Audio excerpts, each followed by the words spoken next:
Joe எழுதிய never forget how much I love you என்ற நூலின் தமிழாக்கம் அருள்வள்ளன் அரசு. நான் உன்னை எவ்வளவு நேசிக்கிறேன் என்பதை ஒருபோதும் மறந்துவிடாதே. நூல்கள் இப்போது விற்பனைக்கு. தமிழக வெற்றிக் கழகத்தின் தலைவர் விஜய் பெரம்பூரில் வேட்புமனு தாக்கல் செய்யும் பொழுது தன் மீது எந்த வழக்கும் இல்லை அப்படின்னு தாக்கல் பண்ணியிருக்காரு. ஆனால் திருச்சியில் போய் வேட்புமனு தாக்கல் பண்ணும்போது 2 வழக்கு இருக்குது அப்படின்னு சொல்லியிருக்காரு. ரோட் ஷோக்கு அனுமதியே கிடையாது. ரோட் ஷோ வந்து பண்ணுறாரு. 5லேருந்து 6 மணி வரைக்கும் குளத்தூரில் அனுமதி வாங்கிட்டு 3:30 மணிக்கே அங்கே போயிட்டு காவல்துறை எங்களுக்கு வந்து அனுமதியே கொடுக்கலன்னு வந்து சொல்கிறார். காவல்துறை எங்களுக்கு வந்து பாதுகாப்பே கொடுக்கலன்னு சொல்கிறது அப்பட்டமான அயோக்கியத்தனமான இது வந்து பொய்களை பரப்புகின்ற வேலை தான். காவல்துறை உண்மையிலுமே விஜய்க்கு பாதுகாப்பு கொடுக்கலையா சார்? நான் என்ன கேட்குறேன்னா, இப்போ காவல்துறை யாரோட கட்டுப்பாட்டில் இருக்குது? தேர்தல் ஆணையம் கட்டுப்பாட்டில் இருக்குது. நீங்கள் 6 மணிக்கு 5 to 6 அனுமதி வாங்கிட்டு 3:30 மணிக்கு போனீங்கன்னா 4 மணி நேரம் முன்னாடி பிரதமர் கூட கிடையாதுங்க. பிரதமர் கூட 4 மணி நேரம் முன்னாடிலாம் வந்து கொடுக்க மாட்டாங்க. புரியுதுங்களா உங்களுக்கு? அப்போ இவர் யாருன்னு கேட்குறோம். கூட பிளான் பண்ணுறதுக்கு செங்கோட்டையன் இருக்காரு. ஜெயலலிதாவுக்கே பிளான் பண்ணி கொடுத்தவராச்சு. அப்படிலாம் வந்து உருட்டுறாங்க. அப்படிலாம் ஒரு எந்த செங்கோட்டையன் எந்த பிளானும் வந்து பண்ணி கொடுக்கணும். அதுக்குன்னு ஒரு குழு. செங்கோட்டையன் ஆதவர்ஜினா மதிக்கலையா? குஷியானத்தை பயன்படுத்திக்கலையா? விஜயே மதிக்கலையா? அதாவது என்ன சார், துணை நடிகைகளை வச்சு விஜய் வந்து ஒரு பிரச்சாரத்தை முன்னெடுக்கிறாருன்னா அதை விட அரசியல் உங்களுக்கு என்ன மாதிரி உங்கள் அரசியல்னு நான் கேட்குறேன். இல்லை, இது விஜயை அசிங்கப்படுத்துகிற மாதிரி இருக்குது. விஜய் ஏன் துணை நடிகைகளை தேர்தல் களத்துக்கு இறக்கணும்? ஒரு பொண்ணை செட் பண்ணி அந்த இடத்துல அழ வைக்கிறாங்க. அப்படியே ஆனந்த கூச்சல் போடுது. அதே பொண்ணு மாற்றி எம்ஜிஆர் படத்தில் வரும் இல்லைங்களா, அந்த மாதிரி மாற்று இடத்துல கண்ணாடி போட்டுட்டு அதே பொண்ணு இருக்குது. விஜய்க்கு அப்போ மெச்சூரிட்டி இல்லைன்னு சொல்ல வரீங்களா? சார், அவருக்கு எல்லாமே தெரியும் சார். களத்தை வந்து குழப்புறாரு. அப்போ உங்ககிட்ட ஒரு திட்டமிடல் இல்லை. உங்கள் மேலே சிம்பத்தி கிரியேட் பண்ணுறதுக்காக நீங்கள் திட்டமிட்டு கலவரத்தை வந்து கிரியேட் பண்ணுறதுக்காக பண்ணீங்க. இது மக்கள்கிட்ட எடுபடாது. இது அப்பட்டமான அரசியல். இன்னும் வந்து நீங்கள் அந்த பாட்டு லட்ச கதெல்லாம் இருக்குது. அவங்களே தான் ஆளை செட் பண்ணுறாங்க. அவங்களே தான் அடிச்சிருக்காங்க. அடித்தவனும் தாவேக்காரன் தான், அடிப்பட்டவங்களும் தாவேக்காரன் தான். விஜய் அந்த இடத்துல திருச்சி போகும்பொழுது ஒரு லேடி கீழே விழுந்துட்டாங்க. டக்குன்னு பதறி போய் ஓடி அடிச்சுட்டு போய் இறங்கி போய் பார்த்துட்டு வந்தார். சார், இதுதான் அப்பட்டமான அரசியல்னு சொல்கிறோம். ஏங்க, உங்களை பார்க்க உங்கள் மாவட்டத்தில் அவ்வளோ வேலைகள் செஞ்ச அஜித்தா வந்து உங்கள் கார் முன்னாடி இருக்கும்போது விட்டு ஏற்றிட்டு போனாலுங்க. நீங்கள் யோசிச்சு பாருங்கள். நீங்கள் ஒரு என்ன தேவதூதரா இல்லை வந்து ரொம்ப இறக்க மனம் கொண்டவரா விஜய்? இதை நாங்கள் எங்களுக்கு நம்புறதுக்கு இது அப்பட்டமான செட்டிங். தேர்தல் எலெக்ஷனுக்கு முன்னாடி நீங்கள் எப்படி இருந்தீங்க? அதாவது பார்த்தீங்களா, விஜய்க்கு வந்து சொந்த புத்தியும் கிடையாது, அதை சொல்லுவாங்க சுய அறிவும் கிடையாது, கற்றுக்கணுன்ற எண்ணமும் வந்து கிடையாது. கூட இருக்கிறவங்க எல்லாம் பார்த்தீங்கன்னா உண்மையான தற்கூரிகள் தான். விஜயை வச்சு எப்படி பணம் பண்ணலாம், இங்கே எப்படி வந்து கலவரத்தை உண்டாக்கலாம், எப்படி மக்களை வந்து திசை திருப்பலாம், இதுக்காக வந்து வேலை செய்கிறவங்க குறைஞ்சபட்சம் இந்த லீகல் டீம்ஸ்லாம் வந்து லீகல் டேர்ம்ஸ்லாம் இவங்க வந்து குறைஞ்சபட்சம் பார்க்கணும். இல்லைன்னா நீங்கள் இந்த மாதிரி அரசியல் களத்தில் அம்பலப்பட்டு போயிடுவீங்க. இந்த சேனலுக்கு உங்களது பங்களிப்பை செலுத்த விரும்பினால் சப்போர்ட் பண்ணுங்க. உங்களது சிறு உதவி எங்களுக்கு மிகப்பெரிய ஆதரவாக இருக்கும். நன்றி. வணக்கம். இன்றைய நமது சிறப்பு விருந்தினர் தமிழக வெற்றிக் கழகத்தின் விஜயுடைய முன்னாள் செய்தி தொடர்பாளர் மற்றும் அரசியல் விமர்சகர் மணிகண்டன் வீராசாமி அவர்கள். வணக்கம். வணக்கம். தமிழக வெற்றிக் கழகத்தின் தலைவர் விஜய் பெரம்பூரில் வேட்புமனு தாக்கல் செய்யும் பொழுது தன் மீது எந்த வழக்கும் இல்லை அப்படின்னு தாக்கல் பண்ணியிருக்காரு. ஆனால் திருச்சியில் போய் வேட்புமனு தாக்கல் பண்ணும்போது 2 வழக்கு இருக்குது அப்படின்னு சொல்லியிருக்காரு. அப்படின்னா பெரம்பூரில் விஜயோட வேட்புமனு நிராகரிக்கப்படும் சூழல் இருக்கா? அந்த வேட்புமனுவை தாக்கல் பண்ணியிருக்காங்க. ஒரு கட்சியோட தலைவர், மிகப்பெரிய ஒரு ஸ்டாரு, முதலமைச்சர் கேண்டிடேட்டு இவர் தான். அந்த கட்சியோட முதலமைச்சர் கேண்டிடேட் இவர் தான், கட்சியோட தலைவர் இவர் தான். அப்போ இவர் வேட்புமனு தாக்கல் பண்ணும்போது எவ்வளோ கவனத்தோடு வந்து கையாளணும். இதுதான் நம்ம வந்து சொல்கிறோம், இவங்களுக்கு அரசியல் தெளிவு இல்லை, அரசியல் வந்து இன்னும் இவங்க வந்து கற்றுக்கணும், சரியான நபர்களை வச்சு அதெல்லாம் வந்து கிராஸ் செக் பண்ணணும். இப்போ நான் என்ன கேட்குறேன்னா, விஜய் வந்து இதை பண்ண வேண்டிய அவசியம் கிடையாது. தேர்தல் பிரிவு மேலாண்மை பொதுச் செயலர்னு ஒருத்தருக்காரு. ஏற்கனவே சட்டம் படித்த யாதவர்ஜுனா வந்து சொல்கிறோம். சிடிஆர் நிர்மல்குமார் இருக்கார். இவங்கெல்லாம் பார்த்தீங்கன்னா சிடிஆர் நிர்மல்குமார் பார்த்தீங்கன்னா எக்ஸ்பீரியன்ஸான ஆள். அவர் வந்து முன்னாடியே வந்து பாஜகவில் இருந்தார், அதிமுகவில் இருந்தார். ஸோ இந்த மாதிரி ஆட்கள்லாம் இருக்காங்க. இது இல்லாமல் வந்து சட்டப்பிரிவு ஆட்கள் வந்து இருக்காங்க, எக்ஸ்பீரியன்ஸாலாம். ஆனால் இவ்வளோ பேர் சேர்ந்தும் இவ்வளோ பெரிய குளறுபடி பண்ணுறாங்கன்றது நமக்கு வந்து உள்ளபடியே ஐயத்தை வந்து ஏற்படுத்துது. இந்த இடத்துல என்ன ஒரு முக்கியமான கேள்வினா, விஜயோட வேட்புமனையே விஜய் கூட இருக்கக்கூடிய அந்த லீகல் டீம் இவ்வளோ மெத்தனமாக இவ்வளோ அலட்சியமாக ஹேண்டில் பண்ணுறாங்க அப்படின்னா, மற்ற தொகுதியில் போட்டியிடக்கூடிய மற்ற தாவேக்க வேட்பாளருடைய நிலைமையெல்லாம் பார்க்கும்போது பரிதாபமாக இருக்குது அப்படிங்கிற மாதிரி சொல்ல தோணுது. இந்த இடத்துல விஜயோட லீகல் டீம் தோற்று போச்சா, இல்லை ஆதவர்ஜுனோடைய அந்த அவர் தானே இப்போ தேர்தல் மேலாண்மை அந்த பொதுச் செயலாளர் அவர் தோற்று போயிட்டாரா? இப்போ இது வெற்றி தோல்வின்றதை தாண்டி எதில் நீங்கள் கவனம் செலுத்துறீங்க? இப்போது இது வந்து எலெக்ஷனில் வெற்றி தோல்வின்றதை தாண்டி ஒரு பேசிக்கான ஒரு விஷயம், நீங்கள் யார், நீங்கள் என்ன பண்ணுறீங்க, உங்கள் விவரங்களை சொல்லுங்கன்னு சொல்லிட்டு கேட்குறாங்க.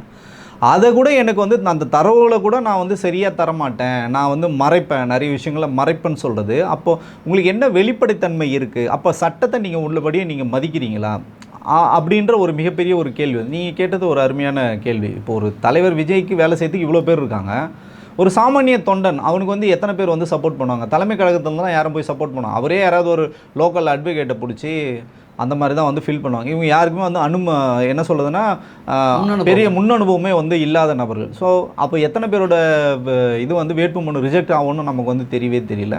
அதேமாதிரி நீங்கள் சொன்னபடி வந்து திருச்சி கிழக்கில் வந்து 2 வழக்குறத வந்து கட்டுறார். ஒரு வழக்கு நமக்கு வந்து புரியுது. இப்போ வந்து பார்த்திங்கன்னா பெரம்பூர்லேருந்து கொளத்தூர் வந்து போகிறாரு, 300 பேருக்கு அனுமதி வாங்கிட்டு இவர் பார்த்தீங்கன்னா கிட்டத்தட்ட 5000 பேரை திரட்டி கூப்பிட்டு போகிறார். நீங்கள் எப்படி வந்து கரூரில் நடந்ததோ அதே மாதிரி தான் நாமக்கல்லேருந்து வரும்போது எப்படி ஒரு 7000 பேரோட திரட்டிட்டு வந்தாரோ அதே மாதிரி கிட்டத்தட்ட அத்தனை பேரை வந்து அப்படியே கடத்தி இங்கேருந்து அப்படியே கூட்டிகிட்டு போகிறாங்க. சாலைகள் முழுக்க வந்து ஆக்கிரமிச்சிட்டாங்க. பள்ளிக்கு போகிறவங்க போக முடியல, அலுவலகத்துக்கு போகிறவங்க போக முடியல, திருப்பி வரவங்க வர முடியல.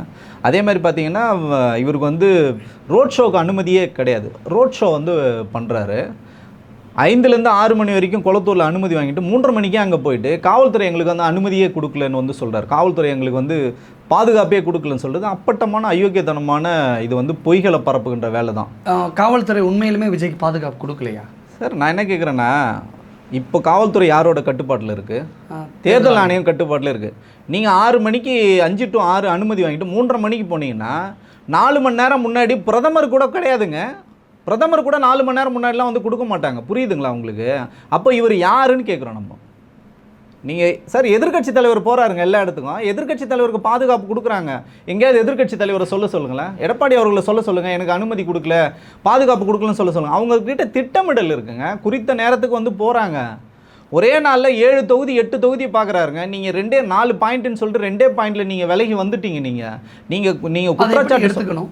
எது திட்டமிடல் இல்லைங்க. உங்களுக்கு வந்து என்ன சொல்றதுன்னா உங்களோட இயலாமை வந்து இருக்கு.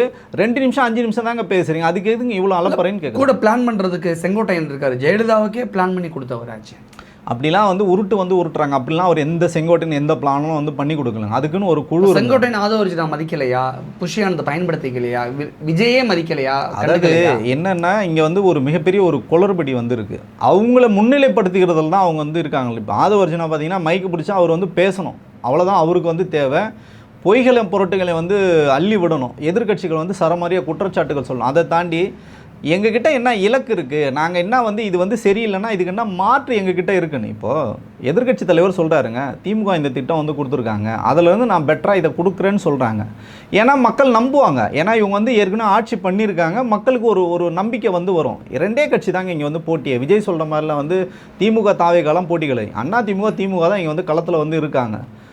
எடப்பாடி இல்லைன்னா ஸ்டாலின், ஸ்டாலின்னா எடப்பாடி. இதுதான் வந்து நிதர்சனமான உண்மை. நம்ம வேணால் என்ன வேணாலும் பேசிக்கலாம், மீடியா ஐப்புக்காக என்ன வேணாலும் பேசிக்கலாம். நிறைய வந்து உங்களுக்கு இப்போ கூட கருத்து கணிப்புகள்லாம் வந்து வந்திருக்கு. விஜய் வந்து 2ஆம் இடத்துக்கு போகிறார். இது வந்து முழுக்க ஒரு செட்டிங். எனக்கு பெருசாக நான் வந்து ஒரு பொலிட்டிக்கல் சயின்ஸ் படித்தவன். நான் வந்து கிட்டத்தட்ட 5-6 எலெக்ஷனில் நாங்கள் வந்து வேலை பார்க்குறோம். பெரியதாக இந்த கருத்து கணிப்பெல்லாம் களத்தில் வந்து எடுப்பட்டதே கிடையாது. யார் வந்து ஜெயிப்பாங்கன்னு சொல்கிறாங்களோ அவங்க வந்து தோற்றுருக்காங்க, தோப்புன்னு சொன்னவங்களாம் ஜெயிச்சிருக்காங்க. ஓரளவுக்கு ஒரு சிலர் வந்து நியாயமான கருத்து கணிப்புகள் வந்து கொடுப்பாங்க. ஸோ அப்படி தான் நம்ம வந்து எடுத்துக்கணும். இப்போ 180 190 தொகுதிகள் வந்து திமுக வரும்னு சொல்கிறாங்க. அதுதான் முன்னாடி எல்லாருமே சொல்லிட்டு இருக்காங்க. இதில் எதுவும் புதுசாலாம் அவங்க சொல்லலை. ஆனால் 2ஆம் இடமோ இல்லை வந்து ஜெயிக்கக்கூடிய இடத்துல இருக்க அண்ணா திமுக நீங்கள் அண்டர் எஸ்டிமேட் பண்ணி விஜய் வந்து 2ஆம் இடத்துக்கு வந்து நீங்கள் தள்ளுறதுல வந்து மிகப்பெரிய ஒரு சூழ்ச்சியாக இருக்கிறதா நான் வந்து பார்க்குறேன். இந்த 2 கட்சிகளை தான் உண்மையிலே போட்டி. விஜய்லாம் களத்திலேயே வந்து இல்லை. அதை தான் உங்களுக்கு களமே காட்டுது. சார் துணை நடிகைகளை வச்சு விஜய் வந்து ஒரு பிரச்சாரத்தை முன்னெடுக்கிறாருன்னா அதை விட அரசியல் உங்களுக்கு என்ன மாதிரி உங்கள் அரசியல் நான் கேட்குறேன். இல்லை, இது விஜயை அசிங்கப்படுத்துகிற மாதிரி இருக்குது. விஜய் ஏன் துணை நடிகைகளை தேர்தல் களத்துக்கு இறக்கணும்? ஒரு பெரம்பூரில் ஒரு இடம் இருக்குது, பிஆர் ஏஜென்சி. அந்த ஆடியோக்கள்லாம் வந்திருக்கு. பிஆர் அந்த நிறுவனம் பார்த்தீங்கன்னா நம்ம ஜெகதீஷ் பழனிசாமி, அவர் யாருன்னு பார்த்தீங்கன்னா விஜயோட மேனேஜராக இருக்கார், அவருக்கு பிஆர்ஓ சொல்லியிருந்தோம் இல்லைங்களா.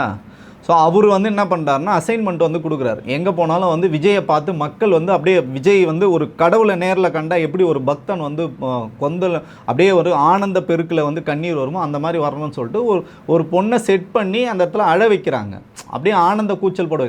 அதே பொண்ணு மாற்றி எம்ஜிஆர் படத்தில் வரும் இல்லைங்களா, அந்த மாதிரி மாற்று வேடத்தில் கண்ணாடி போட்டுட்டு அதே பொண்ணு இருக்குது. அந்த பொண்ணை வந்து விசாரிக்கும் போது பார்த்தீங்கன்னா அவங்க வந்து துணை நடிகை, காசு கொடுத்து அவங்கள வந்து வர வச்சுருக்காங்க. இது வந்து நான் மட்டும் சொல்லலை, நீங்கள் எல்லா ஊடகங்களையும் நீங்கள் போய் பாருங்கள், கிட்டத்தட்ட 500 பேரை என்கேஜ் பண்ணியிருக்காங்க, பணம் கொடுத்துருக்காங்க அவங்களுக்கு. இல்லை, பிஆர் ஏஜென்சி மூலமாக தான் அந்த பொண்ணு வந்து பெரம்பூர்லேயும் விஜய் அண்ணனுக்காக பேசினுச்சு, கொளத்தூரில் வந்து விஜய்க்காக பேசினுச்சு அப்படிங்கிறத துணை நடிகைங்கிறதுக்கு ஆதாரம் வேணும்ல. ஆமாங்க, வந்திருக்குங்க, சமூக வலைத்தளங்கள்லேயே வந்திருக்குங்க, அது எடுத்து போட்டிருக்காங்க. அந்த ஆடியோலேருந்து எல்லாமே நான் என்ன சொல்கிறேன்னா இதெல்லாம் ஆடியோ இருக்கா? இருக்குது, சமூக வலைத்தளங்களே வந்திருக்கு. நான் வேணா கூட உங்களுக்கு நான் அதை வந்து அனுப்புகிறேன், ஒன்றும் சிக்கல் இல்லை. இது எதுக்கு சொல்ல வரேன்னா இயல்பாகவே விஜய்க்கு கூட்டம் கூடுதுங்க, இயல்பாகவே ஒரு கூட்டம் கூடுது, அதை ஆர்கனைஸ் பண்ணி எடுத்துகிட்டு போங்க. இதுதான் ஆர்கானிக்கான வந்து ஒரு தேர்தல் வேலையாக இருக்கும். அப்படி இருந்தால் மட்டும்தான் நீங்கள் போய் ரீச் பண்ண முடியும். இதனால தான் உங்களுக்கு சிக்கல் எங்கே வருதுன்னு பார்த்தீங்கன்னா, வெகுஜன மக்களோட நீங்கள் சண்டை போடுறீங்க, ஸ்கூலுக்கு போயிட்டு வந்தவங்களோட சண்டை போடுறீங்க, சாலையில் இருக்கிறவங்களோட சண்டை போடுறீங்க, எல்லாரும் தாங்க போகிறாங்க. பாரத பிரதமர் மோடியே வராருங்க இங்கே, இந்த மாதிரி சிக்கல்லாம் வரல, ஏன் உங்களுக்கு மட்டும்? அப்போ நீங்கள் வந்து பிரதமருக்கு மேலானவரா? நீங்கள் என்ன இங்கே வந்து பிம்பத்தை வந்து கட்டமைக்கணும்னு நினைக்கிறீங்க?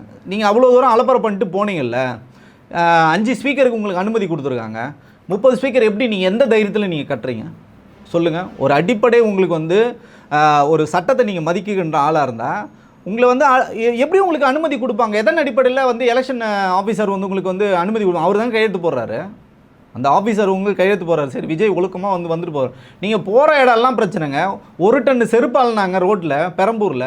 ஏன் இப்படி நீங்கள் பண்ணுறீங்க? போகிற இடம்லாம் இங்கேயே ஒரு ஸ்டாம்பிட் அன்னைக்கு நடக்க வேண்டியது. எவ்வளோ தான் காவல்துறை உங்களுக்கு வந்து பாதுகாப்பு கொடுக்குறீங்க?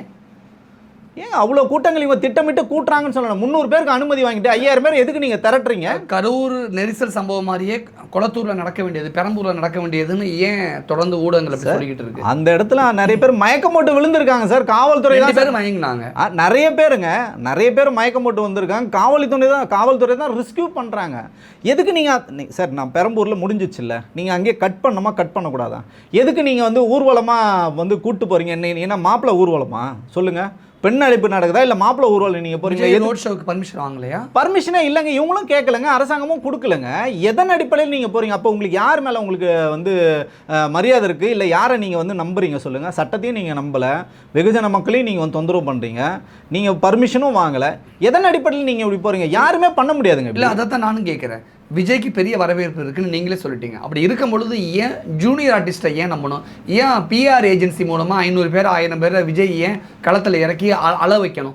ஏன் விஜய்க்கு அப்படி என்ன அவசியம் தேவை இருக்குது? இப்போ கேட்டது நல்ல கேள்வி. இப்போ என்னன்னா, இப்போ பெரம்பூரே நீங்கள் எடுத்தீங்க, பெரம்பூரில் இருக்க வேட்பாளர் யாருன்னு பார்த்தீங்கன்னா அந்த மாவட்ட செயலருக்கு நீங்கள் வாய்ப்பு கொடுக்கல. அதே விஜய் வந்து சொல்கிறார் மேடையில், இவர் தொகுதி எனக்கு விட்டு கொடுத்துருக்காருன்னு சொல்கிறார், சரிங்களா?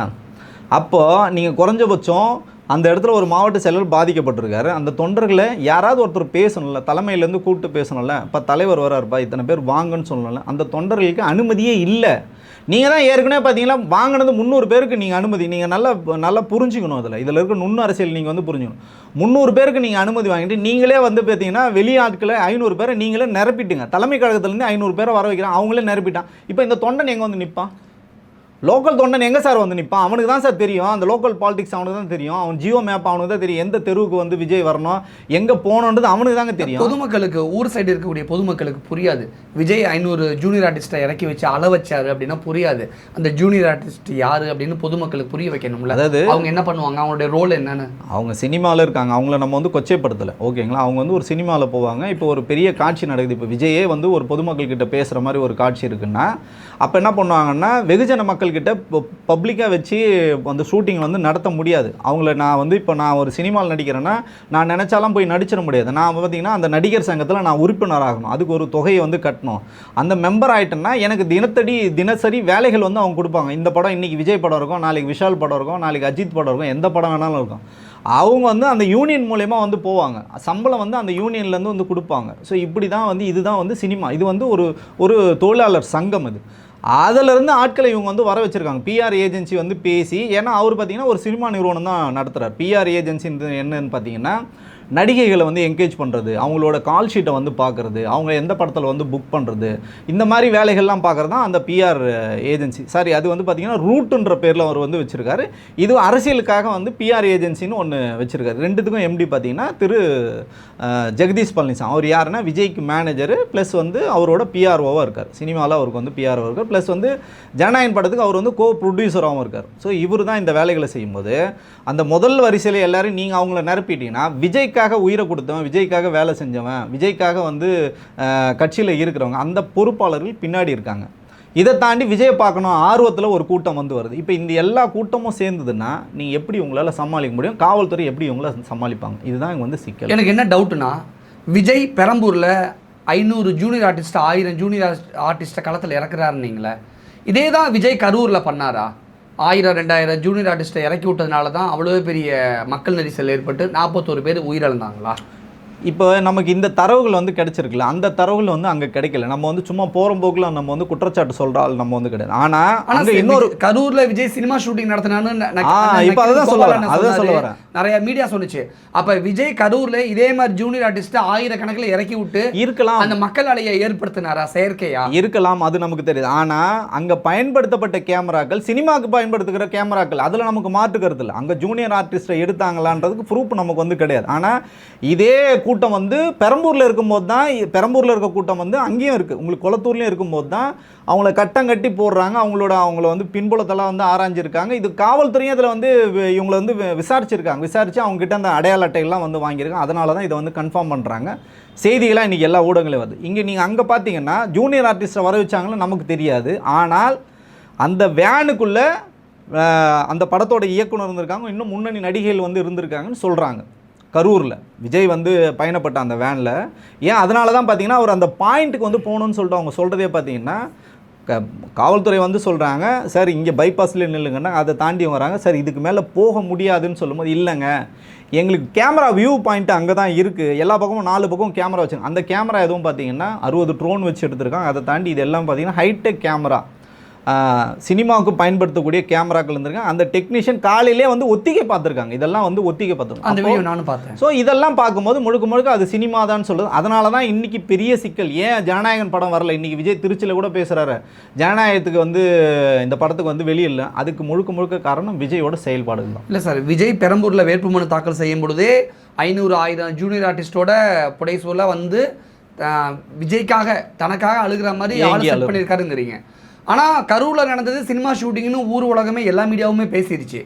அப்போ அந்த சினிமா ஷூட்டிங்க்கு ஏன் ஒரிஜினல் நிஜமான ஜூனியர் ஆர்டிஸ்ட்டை ஏன் இறக்கியிருக்க கூடாதுங்கிற ஒரு கேள்வி இருக்கலாம் சார். நமக்கு உறுதிப்படுத்தலன்னு தான் நான் சொல்கிறேன். நம்ம வந்து போகிற போக்கில் நம்ம அவர் மேலே குற்றம் சாட்ட முடியாதுன்ற அதுக்கு வந்து ப்ரூஃபுகள் வந்து இல்லை. ஆனால் காவல்துறை கிட்ட இருக்குது. அரசாங்கம் வந்து நிறைய இன்வெஸ்டிகேஷன் போட்டு அது ஒரு இன்வெஸ்டிகேஷன் இருக்கும்போது தான் கரூர் ஸ்டாம்பேனுக்கு வந்து விஜய் தான் நம்பர் 1 குற்றவாளியா? நிச்சயமாக அப்படி இருக்கும் சார். அது வந்து வழக்கு வந்து விசாரணையில் இருக்கும்போது நம்ம மூக்க நுழைச்சிட்டு நம்ம அதில் வந்து நம்மளா சொந்த கருத்தை வந்து அதில் திணிக்க முடியாது. அது சட்டப்படி நடக்கட்டும். அது நடந்ததுன்னா, அது வந்ததுன்னா மிகப்பெரிய ஒரு பின்னடைவாக விஜய்க்கு இருக்குன்றது அதில் மாட்டு கருத்து இல்லை. நம்ம என்ன சொல்கிறோன்னா, களத்தில் இதே மாதிரி தான் பண்ணார். எப்படி நீங்கள் பெரம்பூர்லேருந்து ஆட்களை வந்து குளத்தூர் கூட்டுவோம், அதே மாதிரி தான் நாமக்கல்லேருந்து 7000 பேரை கூப்பிட்டு வந்தார். நான் அந்த விஷயத்தை மறுக்க சொல்லுங்கள், விஜயை மறுக்கவே முடியாது. அங்கே ஒரு ஸ்டாம்பிட் நடந்தது, நாமக்கல்லில் ஒரு ஸ்டாம்பிட் நடந்தது. அந்த ஸ்டாம்பிட் படுகாயம், ஆமாம் படுகாயம் அடைஞ்சாங்க. ஒரு இளைஞர் நம்ம ஏற்கனவே நம்ம காணொலியோட சொல்லியிருக்கேன். அவர் பார்த்தீங்கன்னா ஈரோடில் மருத்துவமனையில் விபத்தில் இறந்த மாதிரி கணக்காட்டினாங்க. ஆனால் அவர் முழுக்க அந்த கரூருக்கு முன்னாடி நாமக்கல்ல விஜய் பேசும்போது ஒருத்தர் இறந்துட்டாரு அப்படின்னீங்க. ஆமாம். ஸோ இந்த மாதிரி விஷயங்கள்லாம் இருக்குது. ஸோ இதை வந்து நீங்கள் என்ன இதிலேருந்து கற்றுக்கிட்டீங்க? அப்போ நான் திருந்தவே மாட்டேன், எது பண்ணாலும் எனக்கு கேமராவோட அந்த ப்ரெசன்ஸ் வேணும், இதெல்லாம் வேணும்னு சொல்லுது. இதுதான் அயோக்கியத்தனமான அரசியல், அப்பட்டமான அரசியல். நம்ம விஜய்க்கு அப்போ மெச்சூரிட்டி இல்லைன்னு சொல்ல வரீங்களா சார்? அவருக்கு எல்லாமே தெரியும் சார். களத்தை வந்து குழப்புறாரு. இப்போ பார்த்தீங்கன்னா அதிமுக திமுக 2 பேரும் பார்த்தீங்கன்னா ஏற்கனவே ஆட்சி கட்டத்தில் இருந்திருக்காங்க. அவங்களுக்குன்னு வந்து தொண்டர்கள் வந்து இருக்காங்க. ஓகேங்களா? நீங்கள் என்ன தான் நீங்கள் பண்ணாலும் அந்த கட்சி வாக்குகள்னு இருக்குங்க ஸ்டாண்டர்டாக. திமுகன்னு வாக்கு சதவீதம் இருக்குது, அதிமுகன்னு வாக்கு சதவீதம் இருக்குது. இது ரெண்டுமே பிடிக்காதவங்களுக்கு ஆப்ஷன் வந்து சீமான் வந்து இருக்கார். ஓகேங்களா? இப்போ புதியதாக திரு விஜய் அவர்கள் வந்திருக்காருன்னா உங்களுக்கான ஓட் பர்சன்டேஜ் இருக்குது. ஆனால் அது வின்னிங் பர்சன்டேஜ் இல்லை. நீங்கள் சொல்கிற மாதிரி முதல்வர் ஆகணும்னா அதுக்கான அந்த வின்னிங் பர்சன்டேஜ் இல்லைன்னும் போது ஊடகங்களையும் குழப்பி பொதுமக்களையும் குழப்பி இந்த 2 கட்சிக்கும் நான் தான் மாற்று, நான் தான் இங்கே வந்து டாப்பு, பார்த்தீங்களா என்னை பார்த்து எப்படி பேர், ஸ்டாலினை பார்த்து அப்படி அழுகுறாங்களா, எடப்பாடியை பார்த்து அப்படி அழுகுறாங்க, என்ன பார்த்து தான் அழுகுறாங்கன்னு சொல்லிட்டு ஒரு நெரேட்டிவ் செட் பண்ணுறாங்கன்னு சொல்கிறேன் நான். இப்போ நீங்கள் சொன்ன மாதிரி விஜய் பெரம்பூரில் பிரச்சாரத்தை முடிச்சுட்டு குளத்தூரில் முடிச்சுட்டு அடுத்து வில்லிவாக்கம் போகும்பொழுது விஜய்க்கு பாதுகாப்பே கொடுக்கல அப்படின்னீங்க. ஆனால் விஜய்க்கு பாதுகாப்பே இல்லைன்னு சொல்லிட்டு ஏன் மணிப்பூர் ஆளுநருக்கு வந்து விஜயோட லீகல் டீம் ஏன் லெட்டர் எழுதணும், என்ன காரணம்? அதுதான் சார். இப்போ இங்கே பெரம்பூர் முடிச்சுட்டு இங்கேயே உங்களுக்கு நிறைய குழப்பங்கள் வருது, நிறைய பேர் வந்து மயங்கி விழுறாங்க. ரோட் ஷோ இல்லை, நீங்கள் ரோட் ஷோவில் போகிறீங்க, திருப்பி குளத்தூருக்குள்ளே என்ட்ரு. விஜய்க்கு தமிழ்நாட்டில் போலீஸ் பாதுகாப்பு கொடுங்கன்னு சொல்லி ஏன் மணிப்பூர் ஆளுநர்? அதான் சார் நான் கோர்வையாக சொல்கிறேன். நான் 5 மணிலேருந்து 6 மணி தான் நீங்கள் வந்து அனுமதியை வாங்கியிருக்கீங்க குளத்தூருக்கு. ஆனால் நீங்கள் இங்கே 10 நிமிஷம் கூட பேசலை, முடிச்சிட்டிங்க. இங்கே முடிச்சுட்டு நீங்கள் எங்கேயாவது ஒரு ஓய்வு எடுத்துகிட்டு கூட வந்திருக்கலாம்ல. நீங்கள் தானே கேட்டிருக்கீங்க, 5 to 6 வந்து கேட்டிருக்கீங்க. நீங்கள் உடனே 3:30 மணிக்கே அங்கே போயிட்டீங்க சார். குளத்தூருக்கு வந்து 3:30 மணிக்கே நீங்கள் போயிட்டீங்க. 3:30 மணிக்கு போயிட்டு எனக்கு காவல்துறை பாதுகாப்பு கொடுக்கலாம், எப்படி கொடுப்பாங்க நீங்கள் சொல்லுங்கள்? எடப்பாடி இப்படி தான் பண்ணுறாரா, இல்லை முதலமைச்சர் இப்படி தான் பண்ணுறாரா, பாரத பிரதமர் வராங்க இப்படி தான் பண்ணுறாங்களா? 1.5 மணி நேரம் 2 மணி நேரம் முன்னாடி போயிட்டு எனக்கு பாதுகாப்பு கொடுக்கலன்னா, 234 தொகுதியில் இந்த எலெக்ஷன் நடக்குதுங்க. இன்னும் உங்களுக்கு மத்திய பாதுகாப்பு படை இன்னும் இங்கே வரல, சரிங்களா? எலெக்ஷனுக்கு 4 நாள் 5 நாளுக்கு முன்னாடி தான் வருவாங்க. அப்போ இருக்கிற காவல்துறை தான் பயன்படுத்த முடியும். உங்களுக்கு எத்தனை பேர் அலோகேட் பண்ணிருக்காங்க அத்தனை பேர் தான் வருவாங்க. உங்களுக்கு 50 பேர்னா 50 பேர் தான், 100 பேர்னா 100 பேர் தான். எனக்கு 1000 பேர் வேணும்னு நீங்கள் கேட்பீங்க, இருந்தால் தானங்க கொடுக்க முடியும். அப்போ நீங்கள் 2 மணி நேரம் முன்னாடி போனது யாரோட தவறு? அதுக்கும் விஜய் மேலே வழக்கு இருக்குது. அப்போ நீங்கள் அதை பண்ணுறீங்க. திருப்பி வந்து ரெண்டு இடத்த நீங்கள் எதுக்கு கேன்சல் பண்ணீங்க? ஐநாவரம் தான் நீங்கள் போனீங்க, வில்லிவாக்கமும் அண்ணா நகரம் உங்களால் போக முடியல. ஏன் போக முடியல? நீங்கள் போக முடியல, அவ்வளோதாங்க, டயர்ட் ஆகிட்டாருங்க. இதுக்கே நீங்கள் வந்து அடிக்கிற வெயிலில் மூட்டு அறுவை சிகிச்சை பண்ணியிருக்கேங்க எடப்பாடி பழனிசாமி. அவர் வந்து எங்கள் இடம்லாம் இன்றைக்கி வந்து அவங்க கமிட்மெண்ட் கொடுத்துருக்காங்க, எங்கெல்லாம் வந்து இங்கே இன்றைக்கி வந்து எதிர்கட்சி தலைவர் பேசுவார் அப்படின்னு சொல்லலாம். அந்த இடத்துல பேசிட்டு தாங்க வராரு. முதலமைச்சருக்கு 72 வயதுங்க. எங்கெல்லாம் உங்களுக்கு வந்து தொண்டர்கள் காத்திருக்காங்க, எல்லா இடமும் பேசிட்டு தான் வராங்க. நீங்கள் எங்கேயுமே யாரும் பின் வாங்கலை. நீங்கள் ஏன் பின் வாங்குறீங்கன்றேன். அப்போ உங்ககிட்ட ஒரு திட்டமிடல் இல்லை, உங்கள் மேலே சிம்பத்தி கிரியேட் பண்ணுறதுக்காக நீங்கள் திட்டமிட்டு கலவரத்தை வந்து கிரியேட் பண்ணுறதுக்காக பண்ணீங்க. இது மக்கள்கிட்ட எடுபடாது, இது அப்பட்டமான அரசியல். இன்னும் வந்து நீங்கள் அந்த பாட்டில் அடிச்ச கதெல்லாம் இருக்குது, அவங்களே தான் ஆளை செட் பண்ணுறாங்க, அவங்களே தான் அடிச்சிருக்காங்க. அடித்தவனும் தாவேக்காரன் தான், அடிப்பட்டவங்களும் தாவேக்காரன் தான். இல்லை, இது அப்பட்டமாக இருக்குது. ஆதோர்ஜினா வில்லிவாக்கத்தில் பேசும்பொழுது பீர் பாட்டில் யாரோ எடுத்து வீசியிருக்காங்க. இது வந்து ஆளுங்கட்சியோட சதி அப்படிங்கிறாங்க. ஏன் தாவேக்கா தொண்டர்களே? நான் என்ன கேட்குறேன்னா, ஒரு ஊடகத்தில் பேசும்போது நமக்கு வந்து ஒரு பொறுப்பு இருக்குது. ஒரு தமிழ்நாட்டோட முதலமைச்சர் அந்த 2 பசங்க சின்ன பசங்களை செட் பண்ணாருன்னு சொல்கிறது, அதை நீங்கள் ஏற்கிறீங்களா? அது நான் சொல்கிறாரு. ஆமாம், அதை ஏற்கிறீங்களான்னு நான் கேட்குறேன். இல்லை, ஏற்கலை. ஆதாரத்தோடு பிடிச்சிருக்காங்க. 2 பேர் அந்த லாட்ஜில் தங்கியிருக்கானுங்க, 2 பேரும் தாவேக்காரனுங்க. அவங்களுக்கு உள்ள சண்டை குடிச்சிருக்கானுங்க, பாட்டில் தூக்கி அடிச்சிருக்காங்க. அந்த விஷயம் வந்து போலீஸ் வந்து கண்டுபிடிக்கிறதுக்கு முன்னாடி இவர் நான் வீடியோவை தூக்கிட்டேன்னு காட்டுறாரு. அது வந்து லாட்ஜில் இருக்காங்க, லாட்ஜில் ஃபுட்டேஜ் கேட்டால் யார் வேணாலும் கொடுக்க போகிறாங்க. இவர் பேசிகிட்டு இருக்காருங்க. அதே நேரத்தில் பார்த்தீங்கன்னா பாருங்கள், இப்போ உடனே சொல்லுவாங்க இவங்க பிடிப்பட்டவர்கள் வந்து தாவேக்காரங்கள்னு சொல்லுவாங்க அப்படின்னு சொல்கிறாரு. இவர் சொல்லிட்டு இருக்க அதே சேம் டைம் ஒரு முன்னணி ஊடகத்தில் அப்படியே கார்டு போடுறோம்.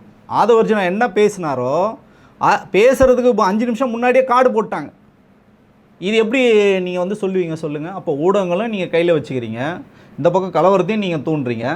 இப்போ அது மேலே வழக்கு போட்டிருக்காங்க, அந்த பசங்க மேலே வழக்கு போட்டுருக்காங்க. அவங்க வந்து வாக்குமூலம் கொடுத்துருக்காங்க. அவன் வந்து பார்த்திங்கன்னா தாவேக்கால தொண்டராக இருக்கான். நாங்கள் தனிப்பட்ட முறையில் நாங்கள் சண்டை போட்டுக்கிட்டோம், அடிச்சுக்கிட்டோம், இதை அந்த கோபத்தின் மிகுதியில் நாங்கள் பாட்டில் தூக்கி அடித்தோன்னு இவங்க வந்து ஒத்துக்கிட்டாங்க. ஒருவேளை ஆதவர்ஜுனா அவரே ஆளை செட் பண்ணி நான் பேசிட்டு இருக்கும்போது இந்த பாட்டில் எடுத்து வீசு, அப்போ தான் இது வந்து ஒரு மக்களோட அட்டென்ஷன். சார் அப்படி தான் சார் அவங்க கொடுத்துருக்காங்க, அப்படிதான் புரிஞ்சுக்கணும். அப்படி தான் அவங்க கொடுத்துருக்காங்க. அந்த கம்ப்ளைண்ட்டே அந்த பசங்க அப்படி தான் கொடுத்துருக்காங்க. இந்த கூட்டத்துக்கு தாங்க நாங்கள் வந்தோம், எங்களுக்குள்ள ஒரு சலசலப்பு ஆயிடுச்சு, அப்போ நான் தூக்கி அடிச்சேன்னு சொல்லும்போது அப்போ இது ஏன் ஆதவர்ஜுனாவே எங்களுக்குள்ள சண்டை நடந்தது பொய்யா இருக்கலாம். உண்மை என்ன அப்படின்னா அவங்களுக்குள்ளே பாட்டில் தூக்கி வீசினா ஒரு பெரிய கலவரமாக மாறும். இதன் மூலமா மக்களுடைய கவனம் பெறும். அதனால விஜய்க்கு அனுதாப ஓட்டு, ஆதவர்ஜுனாவுக்கு அனுதாப ஓட்டு வரும். அதான் நோக்கமா இருக்கலாம். அந்த அடிப்பட்ட சகோதரி காலில் தான் அடிபட்டிருக்கு, அதை வந்து பெரிய செய்தியாக்குறாங்க. அவங்களே வந்து மறுக்கிறாங்க, எனக்கு ஒன்றுமே இல்லைங்க. அவர் உடனே சொல்கிறார் ஷோல்டர் கிழிஞ்சிச்சுன்றார். அவங்களுக்கு அடிப்பட்டது காலில், ஷோல்டர் கிழிஞ்சிச்சுன்னு சொல்கிறார். ஸோ இந்த மாதிரிலாம் வந்து 5 வயசில் செத்து போன அம்மாவுக்கு வந்து 40 வருஷம் கழிச்சு வந்து அழுகிறது, இதெல்லாம் வந்து எந்த மாதிரி அரசியல் நமக்கு வந்து தான் வீட்டுக்கு தீ வச்சுட்டு எவனே என் வீட்டை கொளுத்திட்டான், என்னை எப்படிலாம் அந்த அரசியல்வாதிகள் வஞ்சிக்கிறாங்க பார்த்தீங்களா, எல்லாரும் எனக்கு ஓட்டு போடுங்க அப்படிங்கிற மாதிரி ஒரு அனுதாப அலை தான் சார். கோன்னு ஒரு படம் வந்தது சார், அந்த படத்தில் நீங்கள் வந்து பார்த்தீங்கன்னா அரசியல் அந்த கட்சி தலைவரே எப்படிலாம் வந்து பண்ண அதே சேம் பேட்டர்னை தான் இவங்க வந்து பண்ணுறாங்க சார். நான் என்ன சொல்கிறேன்னா, திமுக அண்ணா திமுகவில் வந்து பழுத்த அனுபவம் கொண்ட ஒரு கட்சி இந்த மாதிரி ஒரு சில்லறத்தனமான வேலைகளை இந்த 2 கட்சிகளுமே செய்யாது. நான் வந்து சொல்கிறேன், நான் அப்படி இருந்திருந்தா இவங்க இவ்வளோ தூரம் களத்தில் வந்து மக்களோட நன்மதிப்பை வந்து பெறுறோம். நீங்கள் வந்து களத்தில் போய் வேலை செய்யுங்க சார், களத்தில் வேலை செஞ்சு நன்மதிப்பை வந்து பெறுங்க. இப்போ ஒரு அங்கே போகிறாரு, ஒரு வீட்டில் வந்து அவருக்கு வந்து சால்வா போகிறாங்கன்னா அந்த மாதிரி போங்க, மக்கள்கிட்ட வேலை செய்யுங்க, வேலை செஞ்சு நீங்கள் ஜெயிங்க.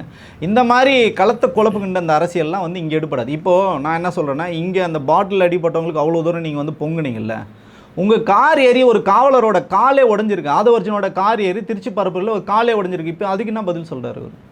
ஸோ இது என்ன சொல்கிறேன்னா, தேவையில்லாத இந்த மாதிரி கூட்டங்களை நினச்சி திருச்சியில் வந்து அம்பலப்பட்டு போயிட்டாங்க. க்ளோஸ்அப் கேமராவில் வச்சு கேட்டாங்க, கூட்டமே கிடையாது. கூட்டத்தை சேர்த்து வர்றது இது ஒரு மிகப்பெரிய ஒரு மனநோய் சார். நான் என்ன சொல்கிறேன்னா, நீங்கள் துணை நடிகர்களை கூப்பிட்டுங்க, இல்லை உங்கள் கட்சி தொண்டர்களை வந்து கூப்பிட்டுங்க, பிரச்சனையே கிடையாது. ஆனால் பொதுமக்களை சாவடிக்காதுங்க நம்ம சொல்கிறோம். திருப்பி கரூர் மாதிரி ஒரு சம்பவம் இவங்க வந்து திட்டமிட்டுக்கிட்டே இருக்காங்க. அதை வந்து விஜய் நம்ம அனுமதிக்க முடியாது. விஜய் அந்த இடத்துல திருச்சி போகும்பொழுது ஒரு லேடிஸ் கீழே விழுந்துட்டாங்க, டக்குன்னு பதறி போய் ஓடி அடிச்சுட்டு போய் இறங்கி போய் பார்த்துட்டு வந்தார். சார் இதுதான் அப்பட்டமான அரசியல்னு சொல்கிறோம். ஏங்க உங்களை பார்க்க உங்கள் மாவட்டத்தில் அவ்வளோ வேலைகள் செஞ்ச அஜித்தா வந்து உங்கள் கார் முன்னாடி இருக்கும்போது விட்டு ஏற்றிட்டு போனாலுங்க. நீங்கள் யோசிச்சு பாருங்கள், நீங்கள் ஒரு என்ன தேவதூதரா இல்லை வந்து ரொம்ப இரக்க மனம் கொண்டவரா விஜய்? இதை நாங்கள் எங்களுக்கு நம்புறதுக்கு இது அப்பட்டமான செட்டிங். தேர்தல் எலெக்ஷனுக்கு முன்னாடி நீங்கள் எப்படி இருந்தீங்க நல்லா புரிஞ்சுக்கணும் நீங்கள் சார். அதான் சொல்கிறேன்னா, உங்கள் கட்சி தொண்டர் உங்களை பார்க்கறது வந்து மணிக்கணக்கில் ரோட்டில் இருந்து காரை விட்டு ஏற்றிட்டு போனீங்க அஜித்தா மேலே. காரை விட்டு இறங்கி நீ குறைஞ்சபட்சம் நீ உள்ள வாமா நான் பேசுவேன்னு கூட சொல்லலை. அதுக்கப்புறம் அவங்க வந்து தற்கொலை முயற்சி பண்ணப்போ கூட ஒரே ஒரு வார்த்தை கூட ஃபோனில் கூப்பிட்டு நீங்கள் வந்து ஒன்றும் பிரச்சனை இல்லாமல் நான் பார்த்துக்கிறேன்னு சொல்லாத ஒரு விஜய், எலெக்ஷன் கேம்பெயின் வந்தவுடனே பாருங்கள், ஒருத்தவங்க வந்து பைக்கில் விழுந்தவுடனே அவங்களே எழுப்பி அவங்க வந்து காவல்துறையாக அனுப்புகிறாங்க, உங்கள் தொண்டர்களே அனுப்பிச்சிட்டாங்க. அப்போ ஓடி வந்து நலம் விசாரிக்கிறீங்கல்ல. இப்போ இறந்து போன 19 வயது இளைஞன், ஏன் அவனுக்கு ஒரு அறிக்கை கொடுக்கறதுக்கு உங்களுக்கு நேரம் இல்லை சார்? அவ்வளோ பிஸி சார் நீங்கள். இதுக்கு மட்டும் இறங்கி நீங்கள் வந்து எப்படி நீங்கள் வந்து நலம் விசாரிக்கிறீங்க? ஏன்னா மீடியா அட்டென்ஷன் வேணும்.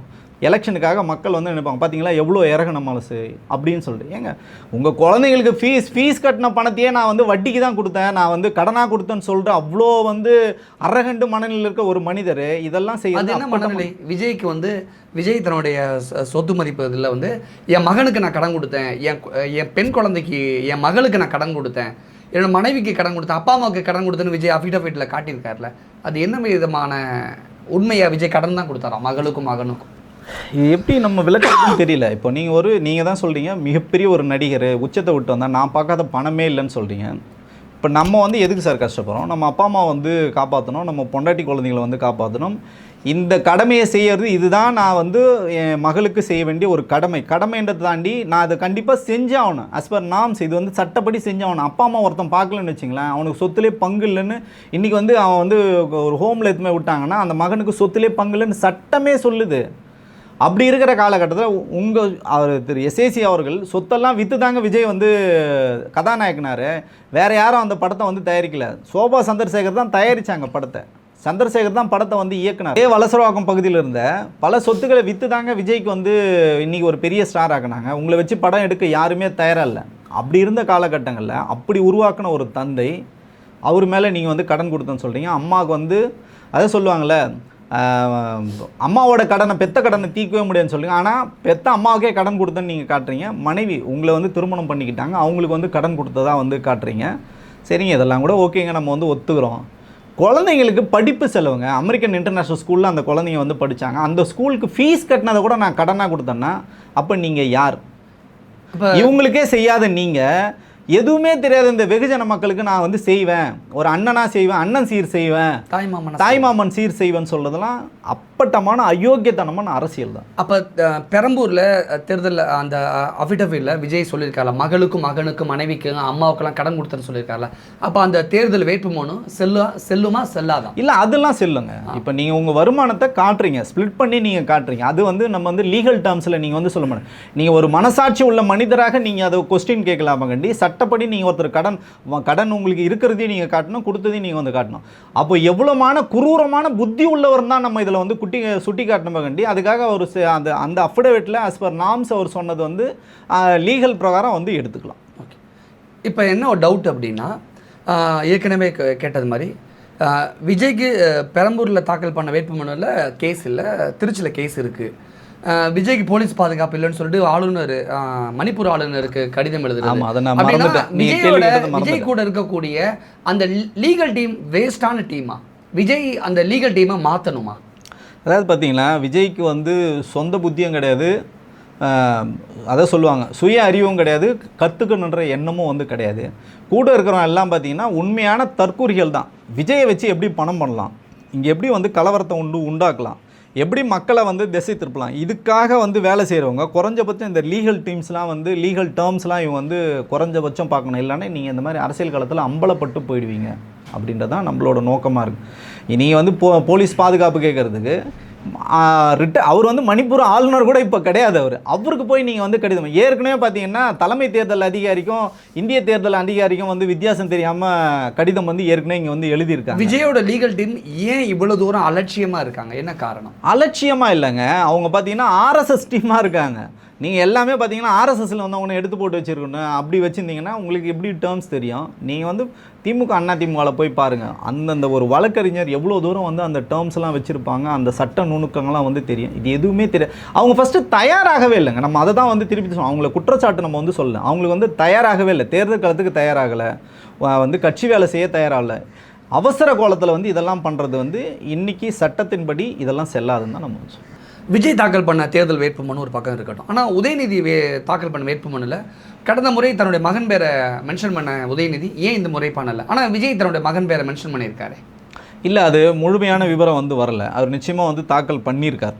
அதில் பார்த்திங்கன்னா அவங்க மகளோட பேர், மனைவி பேர் எல்லாமே வந்து இருக்குது. அது வேண்டுமென்று திட்டமிட்டு இதை வந்து பரப்புகிறாங்க. ஏன்னா ஏற்கனவே சிட்டிங் எம்எல்ஏங்க அவர். ஏற்கனவே கடந்த முறை வந்து என்ன வேட்புமனு தாக்கல் பண்ண அதையே தான் இப்போ வந்து பண்ணியிருக்காங்க. இதில் எதுவும் மாற்றிலாம் வந்து பண்ணலை, ஓகேங்களா? அதனால் அது இருக்குது. அது வேண்டுமென்றே வந்து இது வந்து ஹைட் பண்ணி பரப்புகிறாங்க. அப்படிலாம் வந்து எதுவுமே கிடையாது. ஓகே, இப்போ விஜய் வேட்புமனுவில் அந்த கேஸ் இருக்குது இல்லைன்னு சொன்ன அந்த விஷயத்தில் மறுபடியும் அடுத்தடுத்து 4 முறை மனு போடலாம் அப்படின்னு மாதிரி இருக்குது, அப்ளிகேஷன் கொடுக்கலான்ட்டு. அதில் சரி பண்ணிடுவாரா அல்லது எப்படி போகும்? சரி பண்ணலாம், நிச்சயமாக சரி பண்ணலாம். சட்டத்தின் முடிய எல்லாருக்கும் வந்து வாய்ப்புகள் வந்து கொடுக்கப்படுறாங்க. அதன் பிரகாரம் வந்து அவர் வந்து கொடுக்கணும். ஏன்னா நமக்கு என்ன வருத்தம்னா அதையாவது ஒழுங்காக அவங்க வந்து செய்யணும். அந்த குறிப்பிட்ட நாட்களுக்குள்ளே அதை செய்யணும். அது நேரம் இருக்குது, அதை வந்து பண்ணணும். பட் இதிலேருந்து நமக்கு என்ன சொல்லணும்னா விஜயே எப்படி இருக்காருன்னா மித்த பிற வேட்பாளர்லாம் இவங்க வந்து எப்படி இதை வேட்புமனு சரியாக வந்து தாக்கல் பண்ணுவாங்களா அப்படின்றது. ஏன் நம்ம இதை சொல்கிறோன்னா பல வேட்பாளர்கள் கிட்டத்தட்ட 106 வேட்பாளர்கள் வந்து நிறைய பேர் வந்து குற்றப்பின்னணியில் இருக்கும். ஒருத்தர் பார்த்தீங்கன்னா கஞ்சா, அது ஒரு சிலர் மட்டும் குறிப்பிட ஒரு சிலர் மட்டும் நான் சொல்லணும்னு நினைக்கிறேன். இப்போ பார்த்தீங்கன்னா வேட்பாளர் அறிவிச்சிருக்காங்க. அதில் வந்து பார்த்தீங்கன்னா சையது புர்கானுதீன் ஒருத்தர் இருக்கார். இவர் வந்து வாணியம்பாடி வேட்பாளர். இப்போ 2 நாளாக அவரை பற்றி தாவேகா செய்தியில் வந்து போயிட்டுருக்கு, எல்லா ஊடகங்களையும் போயிட்டுருக்கு. கிட்டத்தட்ட 600 கோடி ரூபாய் வந்து வரி ஏய்ப்பு பண்ணியிருக்காரு. 600 கோடி வந்து சாதாரண ஒரு பணம் கிடையாது. இது வந்து என்னென்னா மக்களுக்கு நலத்திட்டங்களாக போய் சேர்கின்ற பணம், அரசாங்கத்துக்கு வர வேண்டிய பணத்தை வந்து மறைச்சிருக்காரு.